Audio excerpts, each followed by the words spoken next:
Pour ceux qui reviennent d'un séjour sur la planète Mars, Beyrouth a été rasée par une explosion, vraisemblablement causée par une cargaison de 2750 tonnes de nitrate d'ammonium. C'est un produit chimique qui appartient à la catégorie que les chimistes appellent les produits chimiques qui peuvent péter. Et au fil des jours, on a découvert que ces 2750 tonnes de machins pétables étaient stockées dans un hangar depuis 6 ans.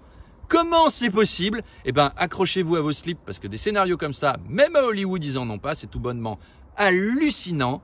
Moteur. Au départ, c'est une société de Géorgie qui décide de vendre à une société du Mozambique ces 2750 tonnes de nitrate d'ammonium. Bon, pour transporter une marchandise qui peut exploser, vous et moi, on ferait appel à un transporteur sûr. On appelle les déménageurs bretons, quelque chose comme ça. On va pas faire...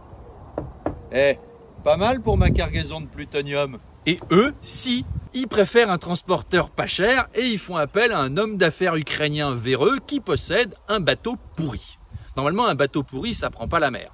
Mais il y a une vingtaine de pays qui donnent des autorisations à ce genre de rafio merdique en échange d'un peu de pognon. Ça s'appelle des pavillons de complaisance. Si tu vas voir la Moldavie par exemple en leur disant est-ce que ce navire merdique qui est là, je peux te dire qu'il est immatriculé chez vous?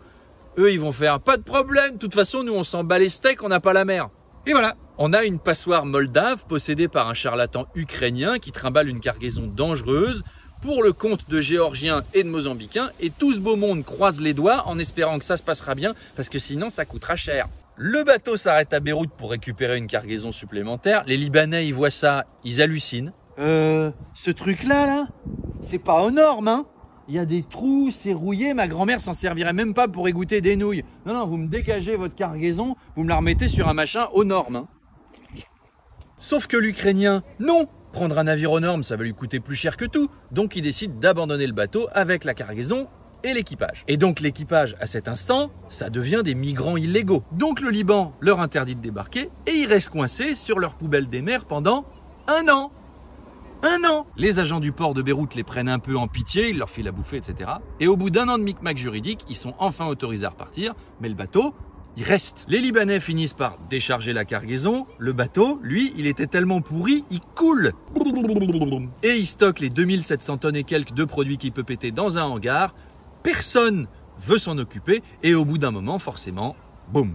Et voilà pourquoi Beyrouth, qui est quand même la capitale d'un État souverain, a été rasée. Voilà pourquoi 300 000 habitants sur 363 000 se retrouvent sans abri. Parce que dès qu'il s'agit de faire un petit peu de pognon supplémentaire, tout le monde ferme les yeux. Parce que personne ne s'est attaqué vraiment au problème des pavillons de complaisance, alors que depuis 50 ans, on les retrouve à chaque marée noire. Et je caricature même pas. En ce moment, il y a une marée noire au large de l'île Maurice, et le navire...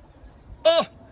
Comme c'est surprenant, ils naviguent sous pavillon de complaisance panaméens, qui sont un peu les champions olympiques en la matière. Bureau des immatriculations du Panama, bonjour. Oui monsieur, je vois votre bateau, oui. Non, pour moi ça va. 70% de la marine marchande navigue sous pavillon de complaisance sur des bateaux qui ne respectent pas les normes environnementales, sociales ou de sécurité les plus élémentaires. Dans le bateau de l'Ukrainien, il y avait des voies d'eau, quoi. C'est quand même pas un détail. Il y avait des voies d'eau dans un bateau, c'est quand même chiant. Alors la France, elle a bien vu le problème. Et elle s'est dit... 70% du commerce mondial se fait comme ça. Mais si on lutte contre le problème, tout ce qu'on va faire...